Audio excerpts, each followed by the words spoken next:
Haji Sulam membeli tomat. Yang jawab salam semoga diberi rahmat.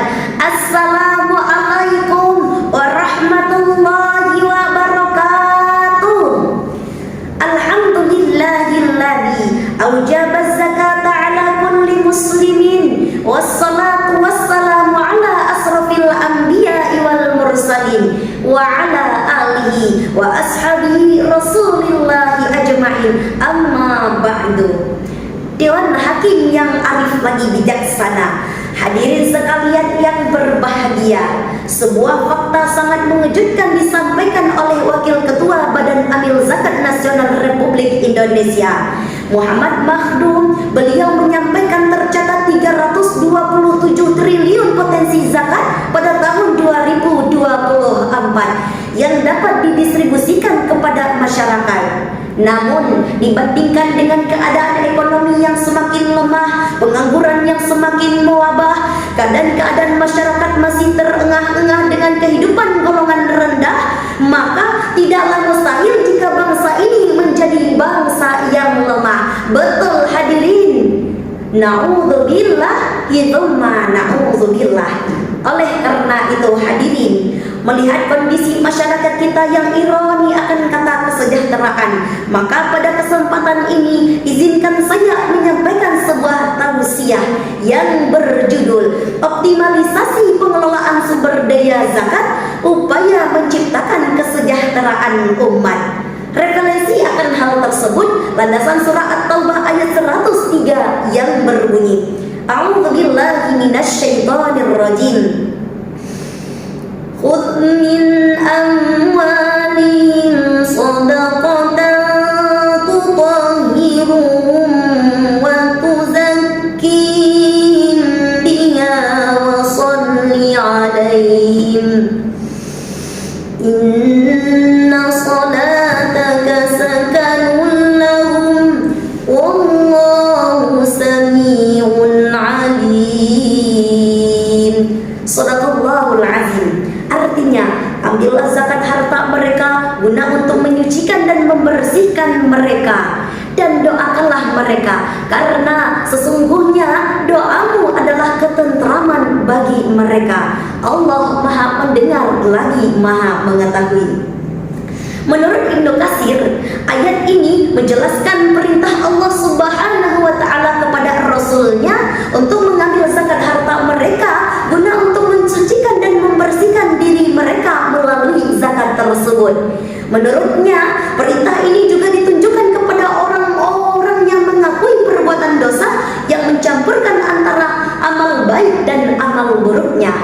Melalui ayat ini pula Allah Subhanahu wa Ta'ala mengisyaratkan pentingnya pengelolaan sumber daya zakat secara profesional dan optimal untuk mensejahterakan umat secara merata sesuai dengan takarannya.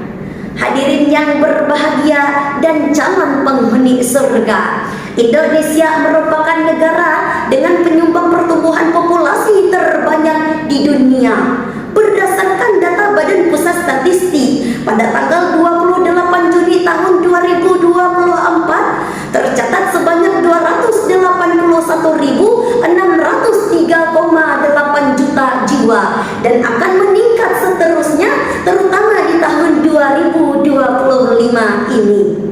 Lalu hadirin, timbullah pertanyaan, bagaimana cara mengolah zakat untuk menjadi solusi kesejahteraan umat? Sebagai jawabannya, landasan surah At-Taubah ayat 60 yang artinya, sesungguhnya zakat hanyalah untuk orang-orang fakir, orang-orang miskin, para amil zakat, untuk orang-orang yang dilunakkan hatinya atau mu'alaf, untuk memerdekakan para hamba sahya, untuk orang-orang yang berhutang untuk jalan Allah, dan untuk orang-orang yang mengadakan perjalanan yang membutuhkan pertolongan sebagai kewajiban dari Allah. Allah Maha Mengetahui lagi Maha Mendengar.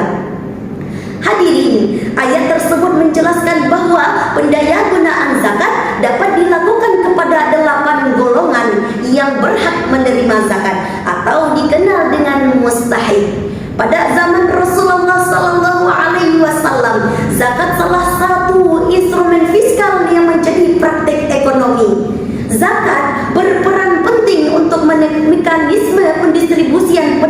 kemajuan dalam perekonomian masyarakat. Di antaranya adalah yang pertama, zakat telah menjadi pilar dalam sistem perekonomian Islam. Zakat berfungsi untuk memastikan sirkulasi harta di masyarakat tidak terjadi ketimpangan. Yang kedua, zakat juga berfungsi untuk mengurangi kemiskinan dan menciptakan solidaritas di masyarakat untuk jangka panjang.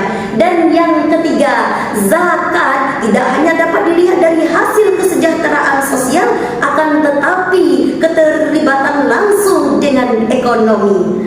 Hadirin rahimakumullah, kesimpulan dari syarahan di atas adalah pengelolaan dan pendayagunaan sumber daya zakat sangat berperan penting yang harus kita perhatikan menjadi solusi untuk persoalan ketimpangan dan pendistribusian yang tidak merata di masyarakat. Sehingga zakat tidak hanya berfungsi untuk kalangan tertentu, tetapi juga berfungsi untuk kalangan yang tidak mampu. Insya Allah, jika hal ini kita kelola dengan baik, maka akan terciptanya bangsa yang kuat, bangsa yang hebat, dan bangsa yang bermartabat bersama kesejahteraan umat yang merata. Amin ya rabbal alamin. Buah durian, buah duku. Cukup sekian dan thank you. Wallahul muwaffiq